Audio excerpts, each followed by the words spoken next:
प्रयास करिएगा एकादशी जब भी करें तो द्वादशी से जुड़ी हुई करें, दशमी से जुड़ी हुई एकादशी कम करें। जो वैष्णवों की एकादशी कौन सी होती है? जो एकादशी द्वादशी से जुड़ी हो, दशमी से नहीं।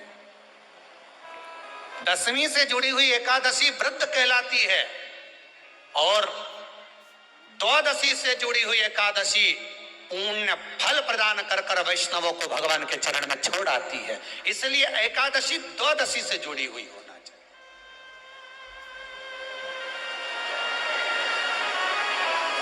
अब कई लोग क्या करते हैं, जो दशमी से जुड़ी हुई एकादशी रहती है ना, उसको करते, पर वैष्णवों की जो एकादशी मान्य है, वैष्णव धर्म की जो एकादशी होती है वो द्वादशी से जुड़ी हुई होती है, वो 12 से जुड़ी हुई होती है, द्वादशी से जुड़ी हुई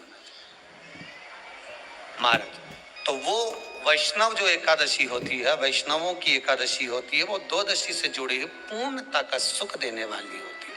हमें घटने के साथ नहीं चलना, ध्यान दीजिएगा। हमें किसके साथ चलना है? बढ़ने के साथ, क्योंकि हमको आगे बढ़ना है कि पीछे आना है। वैष्णव आगे बढ़ता है, वैष्णव का धर्म है कि अग्रण्य भाव में चले, इसलिए वैष्णवों की जो एकादशी होती है वो आगे की ओर जाती है, अग्रण्य भाव में बढ़ने वाली, द्वादशी की ओर प्रवेश करने वाली, अर्थात हमारे कदम उन्नति की ओर बढ़े, हमारे कदम आगे वैभव की ओर बढ़े, संपदा की ओर बढ़े और भगवान के चरणारविंद की ओर बढ़े, ना कि पीछे की ओर हटे। हम दशमी के साथ मिली हुई एकादशी न करें, हम द्वादशी के साथ मिली हुई एकादशी।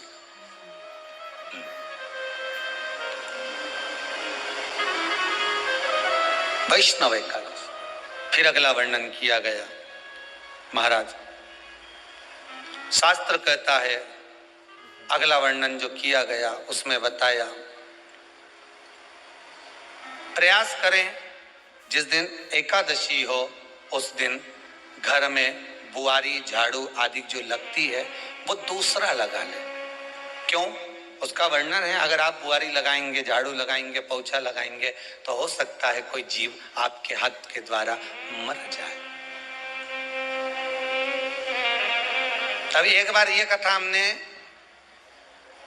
काशी में कह दी थी, तो एक अम्मा खड़ी हो गई और उन्होंने कहा, महाराज जी हम तो दोनों ही हैं और मेरी रे एकादशी, तो मैं पोछा किससे लगूं? अब मैंने कहा अम्मा तू तो रहने दे, तू ही लगा ले। अब हम कह दें कि अब एक तो बोल रहे कि हम घर में दो, और आप कह रहे हो कि जिसका व्रत रहे वो पोछा ना, तो मत लगाओ, छोड़ दो एक दिन, कोई जरूरी है झाड़ू लगा लिया सब पोछा। तो प्रयास करो कि कोई जीव ना मरे, प्रयास करो। बहुत ध्यान से आज की कथा सुनना कि एकादशी का आपसे आपके बच्चे पूछेंगे, मम्मी हम भगवान विष्णु का दर्शन करते हैं, हम राम जी का दर्शन करते हैं, हम कृष्ण भगवान का दर्शन करते हैं, हम भवानी माता का दर्शन करते हैं, हम शंकर जी का दर्शन करते हैं, हम सारे देवी देवताओं का दर्शन करते हैं, पर ये एकादशी माता तो कभी नजर ही नहीं आती। पूछेंगे कि नहीं पूछेंगे कि तुम जिस एकादशी का व्रत करते हो इनका जन्म कहां से हुआ, कहां जन्मी थी? एकादशी की जन्म स्थली कहां है? भाई भगवान कृष्ण की जन्मस्थली तो मथुरा है, श्री राम जी महाराज की जन्मस्थली बोल दो जम के अयोध्या है।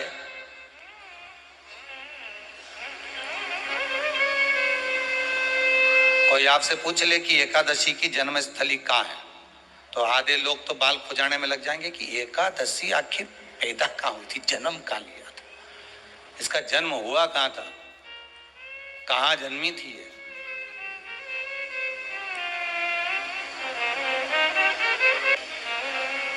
और अगर मान लो जन्म स्थल एकादशी का है,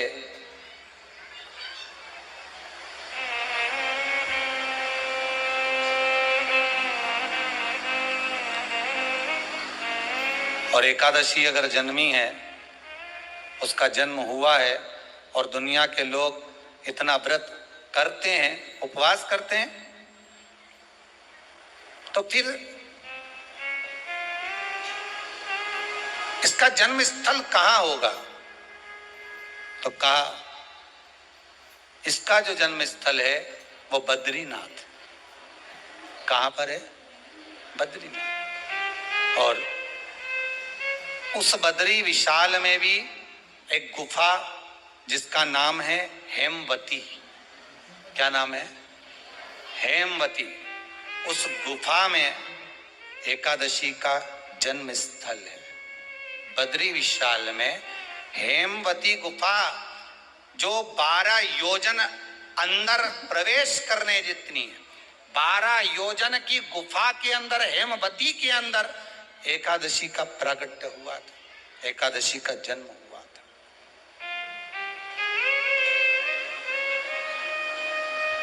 अब तो बता सकते हो ना कि कोई पूछे कि राम जी का जन्म अयोध्या में हुआ, भगवान कृष्ण का जन्म मथुरा में हुआ, और कोई पूछ ले आपका जन्म कहाँ हुआ, तो अपन कह सकते हैं ना सीहोर में हुआ हमारा।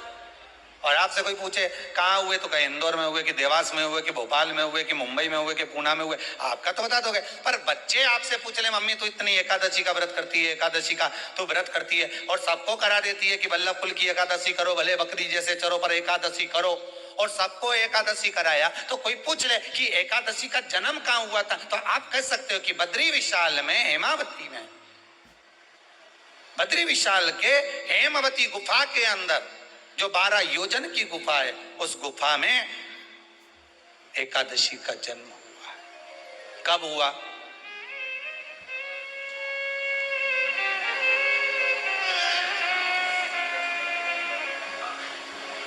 जन्म होने का कारण, राम जी के जन्म होने का कारण था रावण का संहार। भगवान कृष्ण के जन्म होने का कारण था कंस का संहार। नरसिंह भगवान के जन्म होने का कारण, प्रकट होने का कारण था हिरण्यकशिपु का संहार। वराह भगवान के प्रकट होने का कारण था कि पृथ्वी को जल पर लाकर ठहराना, हिरण्याक्ष का संहार।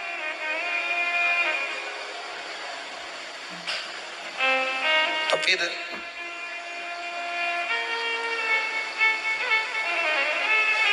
इसके जन्म का कारण क्या है? तो कहा इसके जन्म का केवल एक कारण है।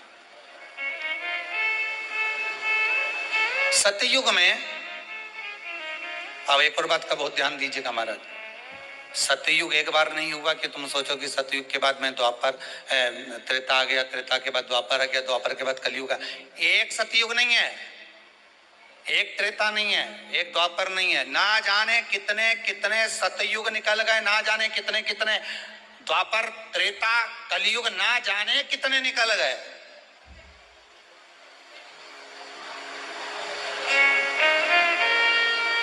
और आप और हम जैसे भी इस पृथ्वी पर ना जाने कितने, अरे जम के तो बोलो, निकल गए। पृथ्वी वहीं की वहीं है, जिस मकान में रहते हो वो मकान भी वहीं की वहीं है। बस कभी कभी एकदम प्लाट हो जाता है, फिर उस पर वापिस बन जाता है, फिर क्लीन, फिर बन गया, फिर क्लीन, फिर बन गया।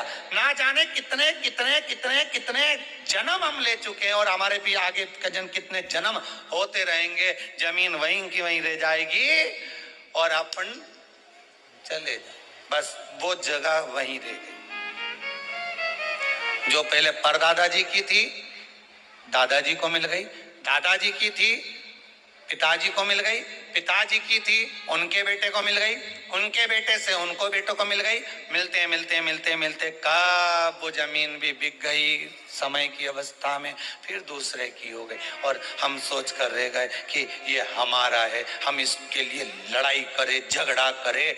हम केवल इस जमीन के लिए, जरा सी प्रॉपर्टी के लिए अदालत में खड़े, अपना समय बर्बाद कर दिया, और जो पाना था वो छोड़ दिया।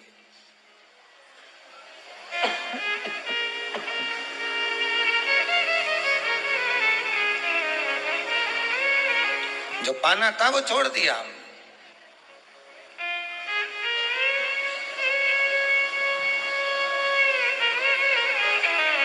असली रजिस्ट्री तो ये शिव महापुराण की कथा है, जिसमें बैठकर आप 3 घंटा भगवान की भक्ति को जो धारण कर रहे हो, 3 घंटा जो भगवान की कथा को आप श्रवण कर रहे हो, 3 घंटा जो भगवान की भक्ति में आप डूबे हुए हो, 3 घंटा जो भगवत स्मरण में आप लगे हुए हो, बस यही असली रजिस्ट्री है, यही वहां काम आने वाली है। इसके सिवा कुछ काम नहीं आएगा। धन दौलत माल खजाना सब पड़ा की पड़ा रह जाना, सब धरा की धरा। एक बहुत सुंदर संवाद हमारे शास्त्रों में मिलता है कि एक ग्वाले की गाय गर्मी के दिनों में चारा नहीं खा रही, क्योंकि उस गाय का नियम था कि वो हरा चारा ही खाती थी। अब गर्मी में कहां से हरा चारा मिलेगा? गर्मी में तो केवल सूखा भूसा मिल जाता है। अब ग्वाला भूसा गाय को देता है, पर गाय खाती नहीं। गाय दुबली हो गई एकदम, और गाय का जो मालिक था वो बड़ा दुखी हो गया कि मेरी गाय भूखी रहती है, कुछ खाती नहीं है, भूसा खाती नहीं है, सूखा चारा खाती नहीं है, इसको तो हरी घास चाहिए, हरी दूबा चाहिए। अब गर्मी में, बैसाख के महीने में इतनी गर्मी में कहां से हम हरी दूबा हरी घास लाएंगे? गाय एकदम दुबली हो गई, उसकी हड्डियां दिखने लगी, मांसपेशियां नहीं दिख रही। दुखी था, बैठा था। उसके मित्र ने पूछा कि तू इतना दुखी क्यों हो गया? तो उसने कहा मेरी गाय कुछ खा नहीं रही है। वो हरा चारा खाती थी, पर अब गर्मी में हरा चारा नहीं मिलता, भूसा ही भूसा है, तो भूसा खा नहीं रही। उसने कहा इतनी सी बात, चल मेरे गुरुजी के पास चलते। गुरुजी के पास गए। गुरुदेव ने पूछा क्या बात है भाई, क्यों आना हुआ? कहा इसकी गाय चारा नहीं खा रही। गाय चारा नहीं खा रही? नहीं खा। अब क्यों नहीं खा रही? उसकी आदत में है, वो हरा चारा खाती है और ये सूखा भूसा गाय नहीं खा रही, इसलिए दुबली हो गई है वो। अब करूं तो करूं क्या? गुरुजी ने कहा एक काम करो, उसके लिए चारे का कलर चेंज कर दो।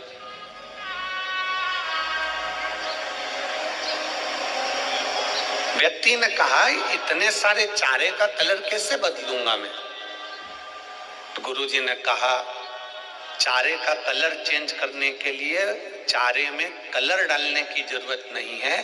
गाय की आंखों पर हरे कलर की पन्नी चढ़ा दो, तो वो जो पन्नी से देखेगी तो उसको चारा ही हरा ही नजर आएगा, तो वो खा लेगी।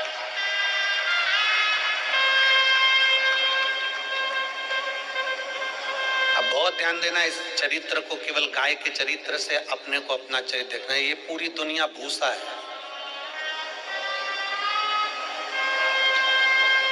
आप इसको ग्रहण करना चाहते हो, आप इसको बदलना चाहते हो। मैं अपने भाई को बदल लूं, मैं अपनी मम्मी को बदलूं, मैं अपने पापा को बदलूं, मैं उनका रहने का तरीका बदलूं, मैं अपने घर को बदलूं, मैं अपने काका को बदलूं, मैं अपनी ताऊ को बदलूं, मैं अपने मामा को बदलूं, मैं अपनी बुआ को बदलूं। सारी दुनिया दूसरे को बदलने में लगी है। शिव महापुराण की कथा कहती है किसी को मत बदलो, ये भूसा भूसा ही रहेगा, दुनिया ऐसी ही रहेगी, बस अपनी आंखों पर शिव पुराण का चश्मा चढ़ा लो।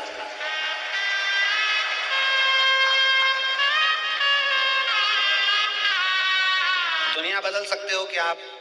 जम के बोलो जरा। नहीं बदल सकते।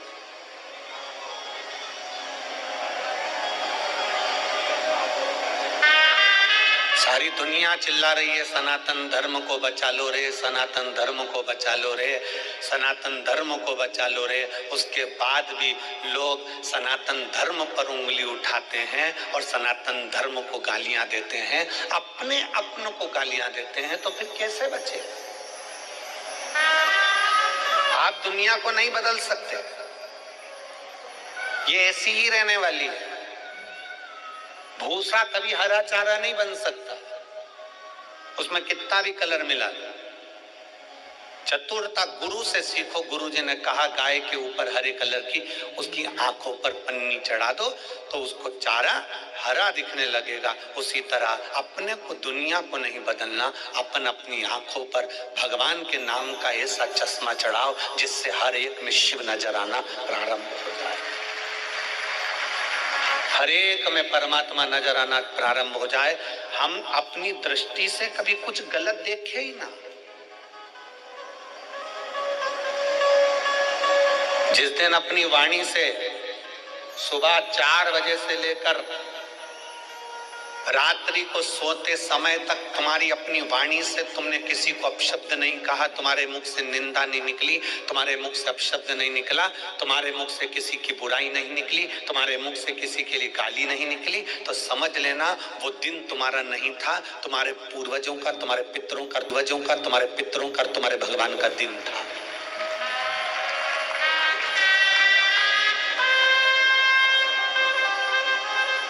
एक छोटी सी डायरी अपने पास रखो और दिन भर में कितने लोगों की निंदा करते हो उसको लिख कर रखो कि मैंने आज 4 निंदा करी है,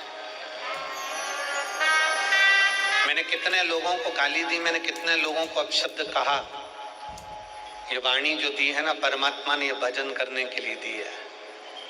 बड़ी मुश्किल से मिली है ये वाणी। किसी गूंगे व्यक्ति से पूछना कि उसको वाणी की कीमत क्या होती है। किसी गूंगे व्यक्ति से पूछना कि वाणी की कीमत क्या है। वो आवाज निकालने के लिए, बोलने के लिए आंख से आंसू बहाता रहता है। इन कानों की कीमत, किसी बहरे व्यक्ति से पूछना कि इन कानों की कीमत क्या है। मशीनें लगाता है, ऑपरेशन कराता है, इसके बाद भी उसकी कान की आवाज नहीं आती। वो भ्रम से सा रहता है, एकदम किसी से बोलता नहीं, चालता नहीं। नैनों की कीमत, कभी जिसकी आंखें नहीं है, जो नेत्रों से विहीन है, उससे पूछो कि आंखों की कीमत क्या होती है। तरसता है ये दुनिया का नजारा देखने के लिए। मेरे भोले बाबा ने तो आपको जीवान भी दी है अच्छा बोलने के लिए, कान भी दिए हैं शिव पुराण सुनने के लिए, और नेत्र भी दिए हैं भोलेनाथ का दर्शन करने के लिए। बाद भी हम अपनी जिह्वा का प्रयोग अगर गलत शब्दों में करें, अपन अपनी जिह्वा का प्रयोग अपन किसी की निंदा में करें, किसी की बुराइयों में करें, तो भगवान ने हमें शरीर बनाया भगवान के भजन के लिए और हमने उसको लगा दिया गलत काम के।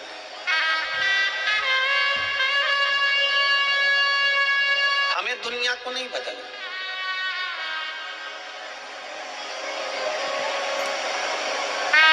एक पत्र कल आया था और उसमें एक बहन ने लिखा था, गुरुजी आपने सबको मंदिर जाना सिखा दिया। गुरुजी आपने कई नवयुवक बेटा बेटियों को बदल दिया।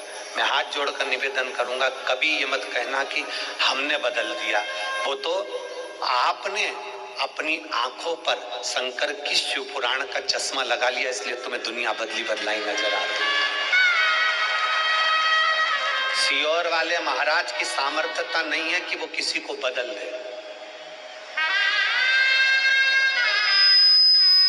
ये हमारी सामर्थ्यता नहीं है कि हम कुछ बदल सके, ये हमारे बस की बात नहीं है। ये तो आपने कथा सुनते सुनते सुनते सुनते अपने आप को बदल लिया।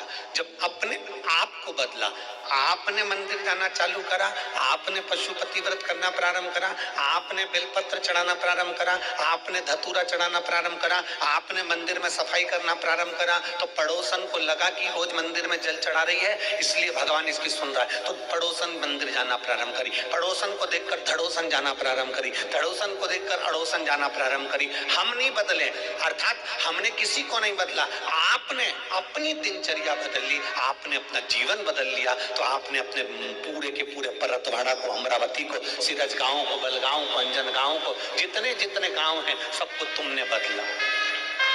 सियोर वाले महाराज की सामर्थ्यता नहीं है कि वो बदल दे, वो क्या बदले। हमारी कोई सामर्थ्यता नहीं कि हम कुछ बदल सके, हम कुछ कर सके। ये आपकी सामर्थ्यता।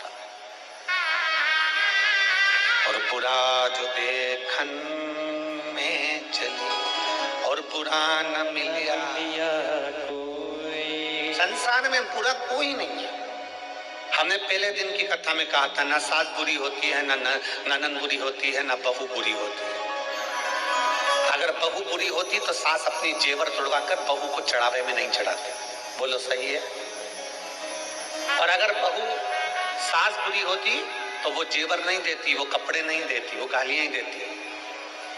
और बहू बुरी होती ना तो वो अपना घर छोड़कर तुम्हारे घर में नहीं आती। ना सास बुरी है ना बहू बुरी है, बुरा एक समय होता है, उस समय को थोड़ा सा टल जाने दो, उस समय को थोड़ा सा निकल जाने दो, अपने आप अपना जीवन आनंदमय हो जाता है। हमारे जैसे नहीं थे परशुराम भगवान की, हम भटक जाते हैं अपने गुरु के पथ से। किसी ने कह दिया उनके यहाँ चल चलो, वहां से तुमको ये फायदा हो जाएगा। किसी ने कह दिया वहां चल चलो, वहां से गड़ा हुआ धन मिल जाएगा। किसी ने कह दिया वहां से सोना चांदी मिल जाएगा। किसी ने कह दिया वहां पर तुम्हारा भाग्य बदल जाएगा। किसी ने कह दिया वहां चल चलो, वहां पर कोई चमत्कार हो जाएगा। किसी ने कह दिया वहां चल चलो, वहां से कुछ अच्छा मिल जाएगा। और हम भटकते गए ना। हमने पहले एक कथा में कहा था, आप लोगों के स्मरण में है कि नहीं हमें नहीं मालूम। भरतवाड़ा की मेरी जीजियां अगर रोज कथा सुनती होंगी तो उनके स्मरण में होगा। हमने कहा था पत्रिका, जन्म पत्रिका बदल कर देख ली, वास्तु वाले से पूछकर घर बदल कर देख लिया, दुकान बदल कर देख ली, कपड़े बदल कर देख लिए, अंगूठियां बदल कर देख ली, कलर बदल कर देख लिया, सोने वाला कमरा बदल कर देख लिया, जिस कमरे में सोते हो पलंग पर सोने की दिशा बदल कर देख ली, और तो भी तुम्हारे ग्रह अगर नहीं सुधरे तो फिर एक बार अपने आप को बदलने का प्रयास करना। महादेव कृपा कर दो। अभी तक अंगूठी बदली थी, पत्रिका बदली थी, सोने की दिशा बदली थी, मकान बदला था, कमरा बदला था, दुकान बदली थी, सब कुछ बदल कर देख लिया। अब अपने आप को बदलो। अब आप ऐसा मन बना लो कि अब मैं कहीं नहीं भटकूंगा। मैंने बहुत लोगों से मिल लिया, बहुत लोगों के दरवाजे पर चले गया, बहुत लोगों से बात कर ली, अब मुझे नहीं भटकना। अब मुझे केवल देवाधिदेव महादेव के दरवाजे पर जाकर एक लोटा जल चढ़ाना है, और उस जल को जब तक चढ़ाता रहूंगा जब तक मेरा महादेव नहीं सुनेगा। कभी तो सुनेगा। कड़प नाम का डाकू मुंह में पानी भरकर शंकर पर पिचकारी चला देता है, मुंह का पानी डाल देता है, और मेरा महादेव प्रकट होकर उसको दर्शन दे जाता है। तो इतना सरल देव और कहां मिलेगा?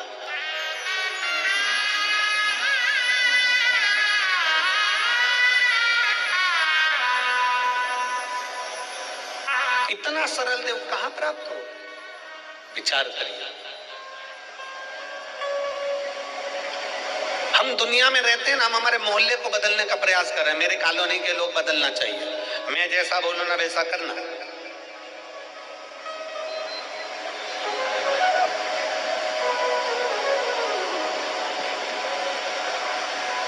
घर के लोग नहीं बदल पा रहे हैं तो कॉलोनी के क्या खाक बदलेंगे? अरे बोलो तो जरा जम के, सही है कि गलत?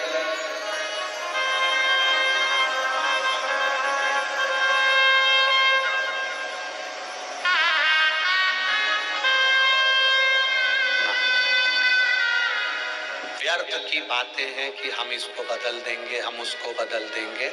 जो ज्यादा बहुत ऊंची ऊंची बातें करते हैं ना, वो घर पे खुद चाय बना के पीते हैं, उनकी लुगाई तक उनको चाय नहीं देती। इसलिए व्यर्थ की बातें नहीं करना। अपने को जो हो सकता है ना, अपन वो बात करें। शिव महापुराण कभी व्यर्थ की बात नहीं करती कि बात वो करो जो कर सकते हो। तुम तुम्हारी पड़ोसन को बदल सकते हो क्या? यहाँ इतनी जीजी बैठी है, ईमानदारी से बोल दो, पड़ोसन बदल सकते हो? तुम तुम्हारी बहू को बदल सकती हो क्या? बहू से रोज कहती हो मंदिर जाया कर, सुबह जल्दी उठाकर, 4 बजे उठाकर, ऐसा करा कर, झाड़ू लगा लिया कर, चाय बनाया कर, तो हाथ पैर धोकर बढ़िया स्नान कर कर चाय बनाया कर, और तू ऐसा करा कर। बोलो ईमानदारी की बात, तुम्हारा बाल धोला हो गया पर वो नहीं सुधरी। और बहुएं सास को सुधारने में लगी हैं। मम्मी तुम देखो 4 लोगों में बात होती है ना तो तुम ऐसे बात करा करो। मम्मी तुम देखो ये कितना फैला के रखती हो। मम्मी तुम ऐसे रहा करो ना। मम्मी तुम ऐसा करा करो ना।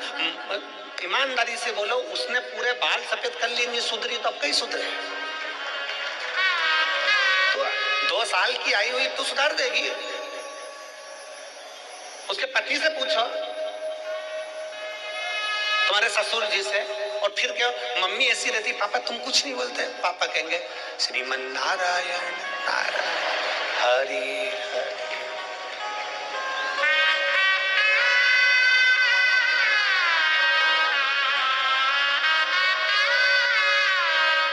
ससुर भी कह देंगे बहू घर में रहना है तो भजन कर ले पड़ी पड़ी, कुछ मत। ससुर भी कह देंगे बेटा मेरे इतने बाल उड़ गए, रही सब चलेगा। क्या वो, हम किसको बदलना चाहते हैं? मेरा सासू माओं से निवेदन है, आप बहू को बदलने का प्रयास मत करो, और बहुओं से निवेदन है तुम सास को बदलने का प्रयास मत करो। एक काम आज अक्षय तृतीया से कर लो, हम अपने आप को बदलेंगे, हमें दूसरे से मत। और तुम बदल कर देखो फिर मजा आएगा, तुम बदल कर देखो फिर जिंदगी जीने का एक आनंद आएगा। तुम बदल कर देखो अपने आप को, और जिस दिन तुमने अपने आप को बदल लिया उस दिन जीवन का आनंद है। और पर करें तो करें क्या महाराज, हम सबको बदलना चाहते हैं, पर अपने आप को हम कभी बदलना नहीं चाहते। जब हम अपने आप को नहीं बदल सकते तो दुनिया कैसे बदलेगी? गायत्री परिवार वाले कहते हैं हम सुधरेंगे, जम जम के बोलो जरा, हम सुधरेंगे युग सुधरेगा, हम बदलेंगे युग बदलेगा। हम बदले तो पहले। पार्वती जी जब कैलाश पर आई तो शेर पर बैठकर पार्वती जी अलग आई, और शंकर भगवान नंदी पर बैठकर अलग आए थे क्या? जम के बोलो जरा। नहीं, शंकर और पार्वती काय पे बैठ के आए थे विदाई के समय पे? बोलो बोलो जम के। नंदी पर। शिव जी ने पार्वती जी का हाथ पकड़ा और नंदी पर बिठाया। नंदी कौन? श्रीमद् भागवत में नंदी को क्या कहा गया? शिव महापुराण में नंदी को क्या कहा गया? नंदी कौन? धर्म। बैल कौन? धर्म। श्रीमद् भागवत में वर्णन आता है 4 चरण धर्म।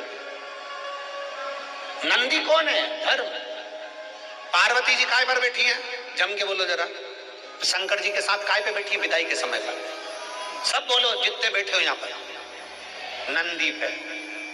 अब आपको बोलना नंदी पर नहीं, अब आपको बोलना है धर्म पर। पार्वती जी काय पर बैठी है? धर्म पर। नंदी मतलब धर्म। शिव जी को क्या पड़ी थी?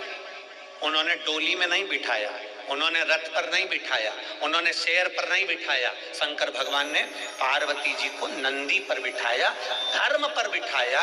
क्योंकि अभी तक ये पार्वती केवल एक साधारण सी नारी थी। मेरे साथ शादी हो गई, मेरी घरवाली हो गई, मेरी पत्नी हो गई, पर अभी ये धर्म पर नहीं बैठी। जिस दिन ये धर्म पर बैठ जाएगी तो ये धर्म पत्नी बन जाएगी।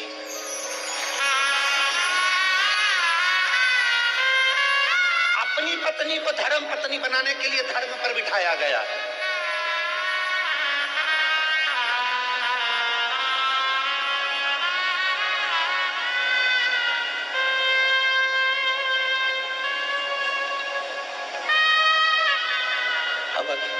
आजकल की बहुएं पति के साथ में आती हैं कार में, इसलिए उनका अहंकार कमी नहीं होता,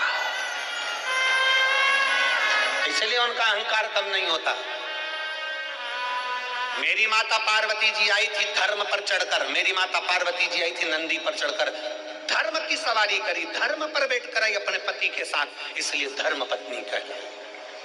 और धर्म पत्नी का फर्ज क्या होता है, जरा ध्यान से सुनिएगा शिव महापुराण के इस संवाद को। धर्म पत्नी का फर्ज क्या होता है? माता सती शंकर भगवान के साथ में कथा सुनने गई, उसका मन नहीं लगा माता सती का और जलकर भस्म हो गई। धर्म पत्नी का फर्ज क्या होता है? धर्म पत्नी उसको, पत्नी और धर्म पत्नी, पत्नी उसको कहते हैं जो पति को पतन के रास्ते पर ले जाए, पत्नी उसको कहते हैं जो पति को सिनेमा घर ले जाए, पत्नी उसको कहते हैं जो पति को मायके ले जाए, पत्नी उसको कहते हैं जो पति को मॉल घुमाने ले जाए, पत्नी उसको कहते हैं जो पति को अमरावती शॉपिंग कराने ले जाए, पत्नी उसको कहते हैं जो पति को केवल कहीं ना कहीं घुमाने फिराने ले जाए, और धर्म पत्नी उसको कहते हैं जो परतवाड़ा की शिव महापुराण में अपने पति को लेकर आ जाए।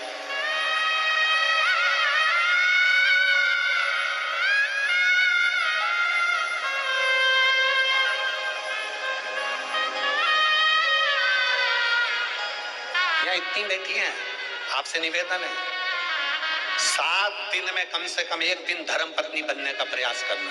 कितने दिन? 1 दिन।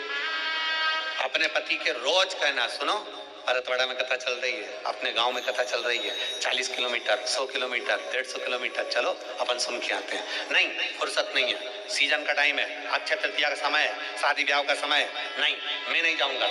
रोज कहो, रोज प्रार्थना करो, सुनो तो सही, आपकी बार मुझे कहीं मत भेजना, पर मुझे कथा में तो लेकर चलो। तू चली जाना किसी के साथ, पड़ोसन जा रही होंगी, ये जा रही होंगी, सहेली जा रही होगी ना, तुम चलना पड़ेगा, तुम्हें चलना है। 7 दिन भले तुम 6 दिन अकेली आ गई, पर 1 दिन अपने पति को लेकर आना। क्यों? क्योंकि देखो पति कमाता है, लाता है, तुम्हारे हाथ में देता है, वो कितना दुकान पर झूठ बोलता होगा, कितना कपट करता होगा, अपने परिवार को पालने के लिए क्या क्या करता होगा, ये पति जानता है। पर तुम धर्म पत्नी हो, अपने पति को अगर 7 दिन में से 1 दिन विश्व महापुराण की कथा में लेकर आ गए तो खुद भी बैकुंठ गई और पति को भी बैकुंठ लेकर गई है, कहीं भटकने नहीं दिया।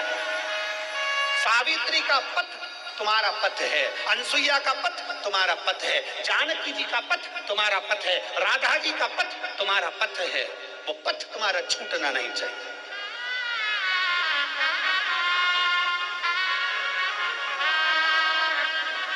सुनो तो चलो ना, मैं नहीं जाऊंगा, तू चली जा, मैं टीवी पर सुन लूंगा। टीवी पे तो रोज ही सुनते हैं, अपने नगर में आई है, पास में हो रही है, चलो तो चलो तो।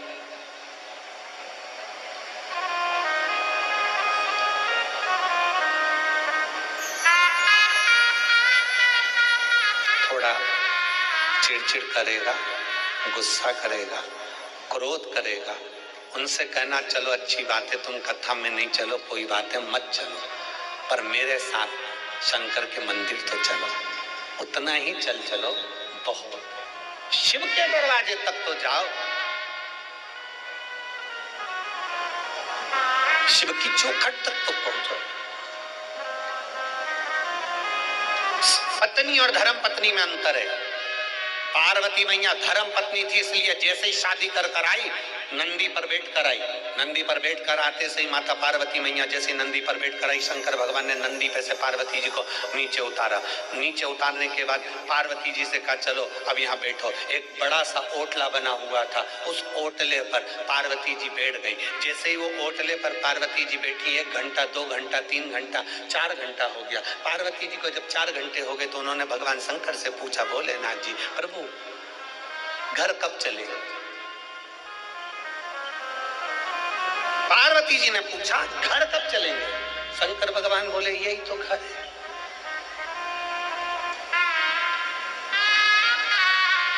यही तो घर है। पार्वती जी बोलती हैं ये तो सारा वीराना पड़ा हुआ है, ये सारा वीराना शमशान जैसा दिखता है, शमशान, ये सारा वीरान पड़ा हुआ है। मेरे भोले बाबा कहते हैं पार्वती सुन, धर्म पत्नी का लक्षण होता है, एक श्रेष्ठ नारी का लक्षण होता है अपना पति का घर कैसा भी होना, वो वीराना भी होना, तो उसको स्वर्ग जैसा बनाने की जवाबदारी उसकी धर्म पत्नी की होती है।